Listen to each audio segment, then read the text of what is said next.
Hello, YouTube. I am Lachey, and I really hope that all of you guys enjoyed yesterday's video clip on the father's topic. Today is going to be on mothers. And once again, I did say that I'm not doing anything negative. I'm just pointing out a basic information. And that's pretty much all I'm doing. This week is about the family, so I'm doing each category in the family. Like for one day it's about the fathers, one day it's the mothers, and one day it's about the children, and like tomorrow it's going to be on the children. So believe me, I have been in every field, and I may not have been for my whole entire life, probably not, but I have been a mother.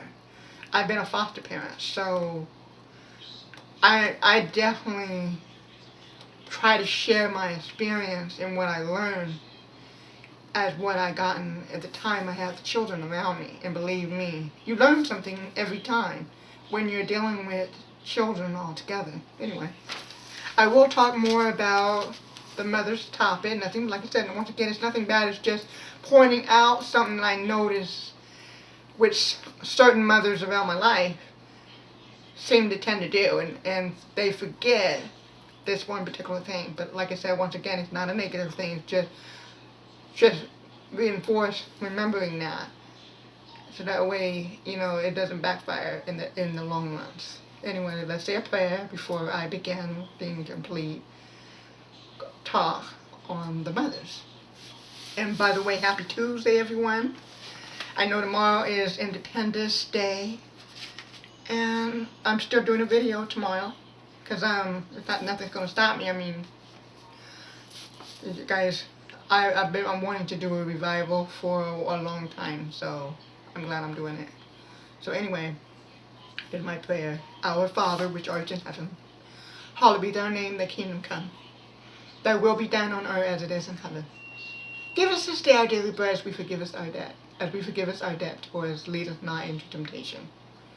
But deliver us from evil, for thine is the kingdom, the power, and the glory is forever. Lord, oh Lord,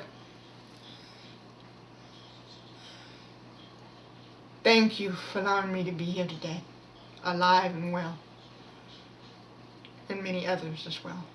Pray for those who watch this video will receive a blessing through your grace. In the name of the Father, in the name of the Son, in the name of the Holy Spirit. God bless. Amen. Ooh, yeah. The prayer was on Matthew 6, verse 9 through 13. If you ever wanted to say a Lord's Prayer, that's one of them. There's another one, the Lord is my shepherd. That's another one in Psalms 23rd. That's the full chapter in that. Ephesians 6, 1, 2, 3 is what we're going to be covering. I am not even at that area, so forgive me here. I've been turning pages like you wouldn't believe it. I noticed that my video wasn't loud, so I'm going to try my best to be loud. Or loud enough that this crazy video will hear my voice. I don't like to talk low, because when I do talk low, someone might say, well, the volume was kind of low, and really it wasn't. You're just talking a normal voice and not realizing that you are. But anyway, to make a story short, let me go ahead and go over the chapter that I said, Ephesians, chapter 6, verse 1 to 3. It's just about children, obey your parents in the Lord, for this is right. Honor thy father and thy mother, which is the first commandment with promise, that it may be well with thee, and thou mayest live long on the earth.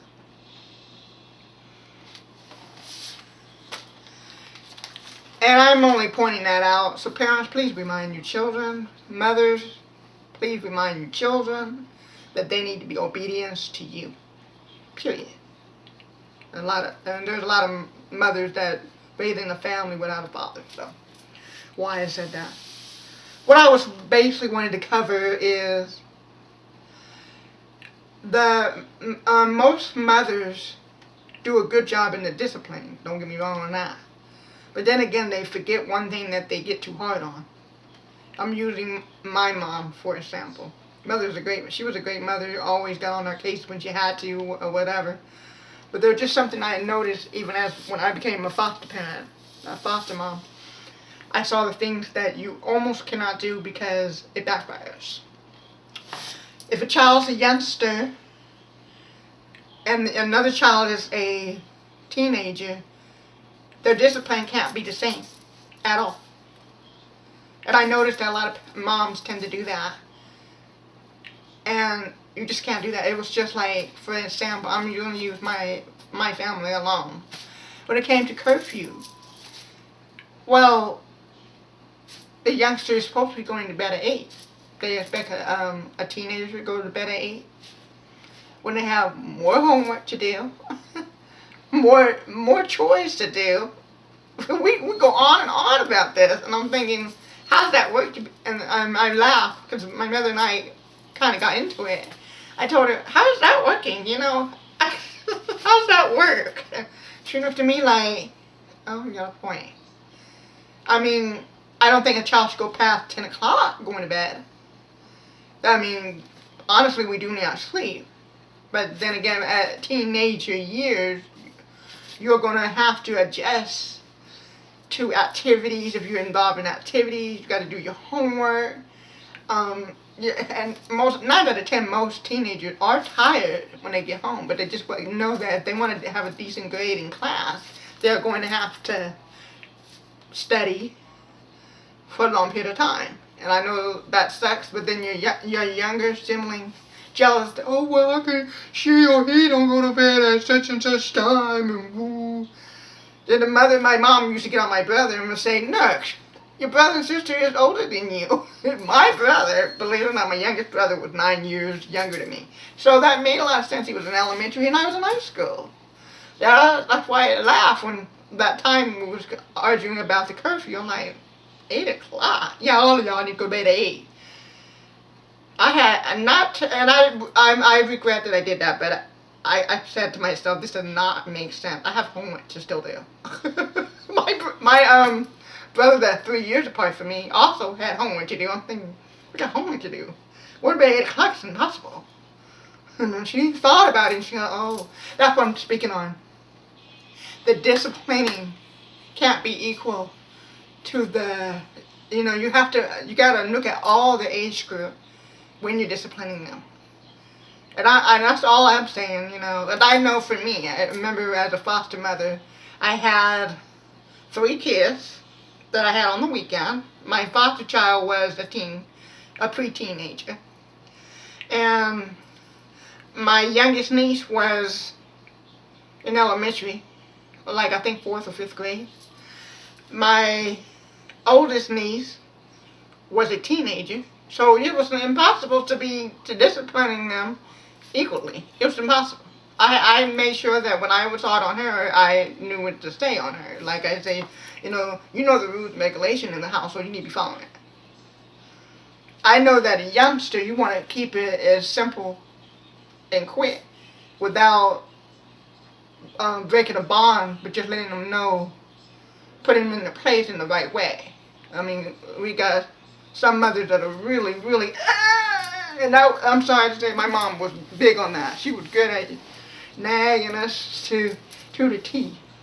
And I won't know how she was to my older brother because I went to a private school, so my school was nowhere in the city.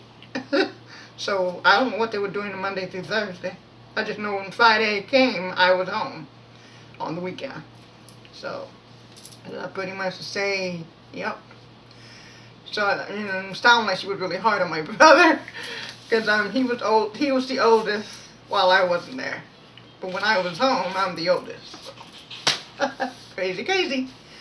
But like I said, mothers, all the mothers that care about their family and children, I honor you guys all for being so good to your children and loving and showing them everything.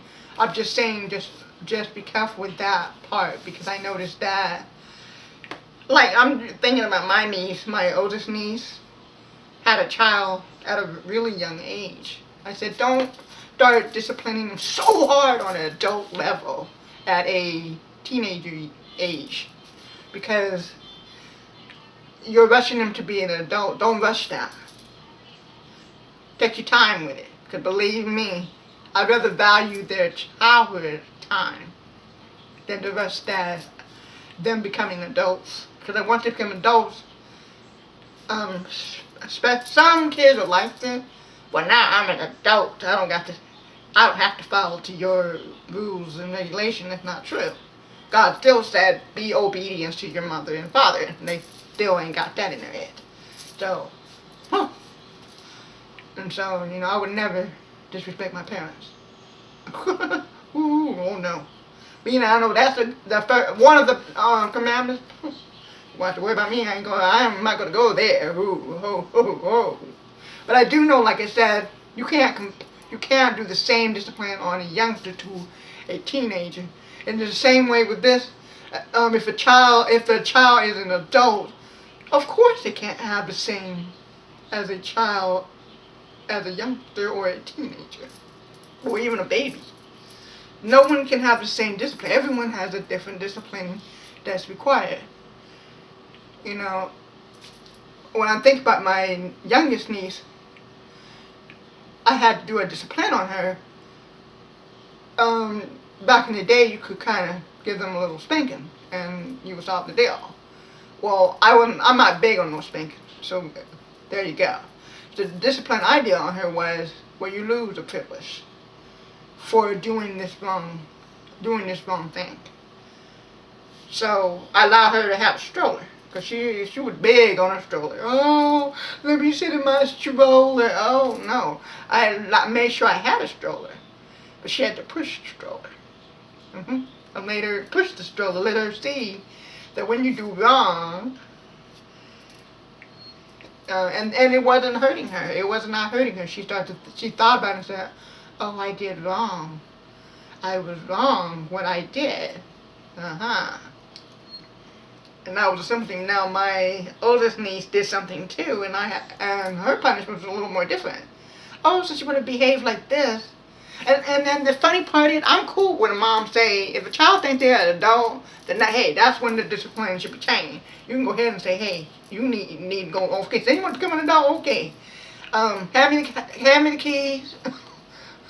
This happened to my cousin. I had to fall out laughing. I mean, everybody was laughing when she showed. It's funny now, but back in then, she was so hurt and so crushed because she broke a curfew. So and she got mad at her mom. Well, I'm a teenager. And mom said, oh, but you don't want to follow rules. She thought about it and she goes, I want to follow rules. And no, you're not. You want to follow. You ain't gonna follow my rules. Then you need to go live somewhere else. See how you gonna do that? So she got your key. Had locked her out. So let her know you're gonna dance to your parents' rules. And to me, that was a good thing, because that's why I say you're going to have some teenagers that are going to rebel. Oh, well, I remember when my niece became 18. Well, I'm an adult. So I don't need one to tell me what to do. And I had to rephrase my niece and say, but you still live under your mom's roof, so you still need to be obedient to her.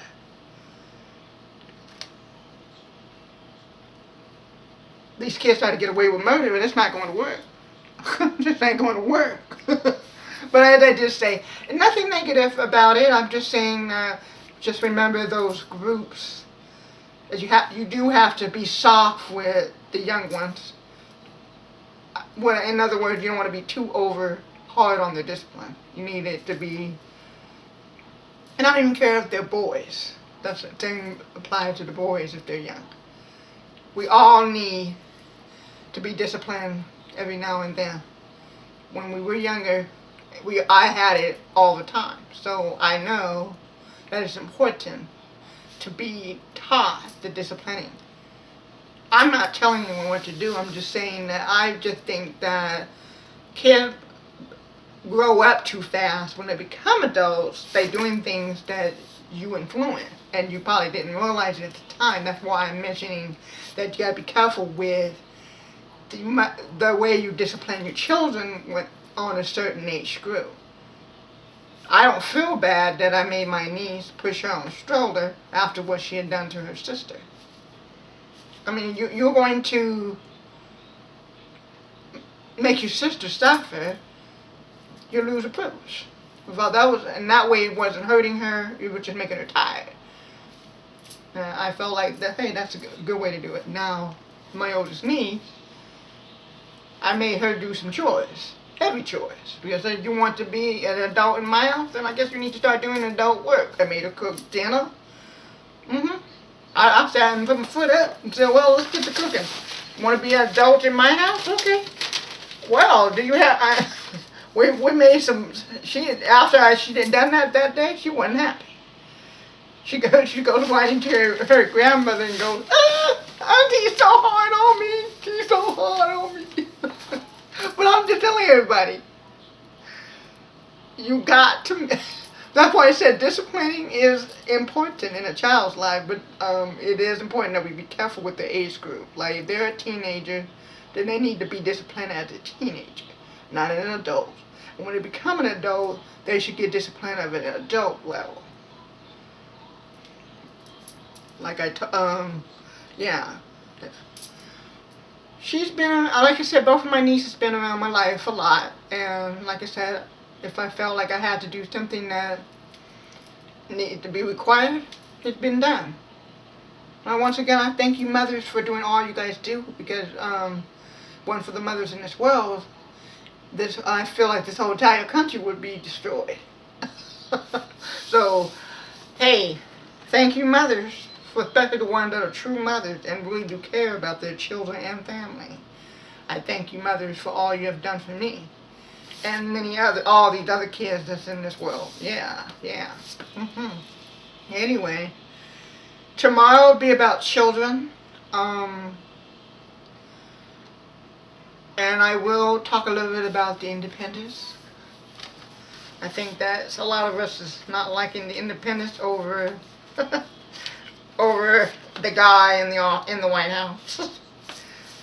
But then we forget the things that we are really should be proud of, that we have in our country that a lot of countries don't have.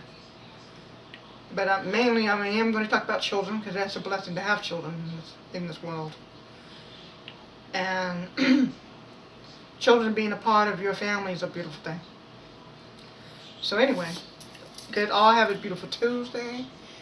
I am so hot. I had to do some errands today, and I am so hot. They're clocking max 95 degrees. I think they lied. I think it's 105. That's how hot he was today.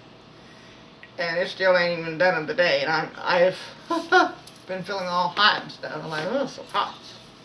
But anyway, just a reminder that I am still offering prayer circles and counseling. Remember, everything I do is confidential, so you do not have to worry about that being shared of information. I don't believe in that. That is one of my main policies. I don't share that information. First of all, I would like to let you guys know that the counseling is $25 an hour. I do it on Skype. If you're interested, I will give you the link. If you are interested, you will have to still contact me at thorngreen1@gmail.com.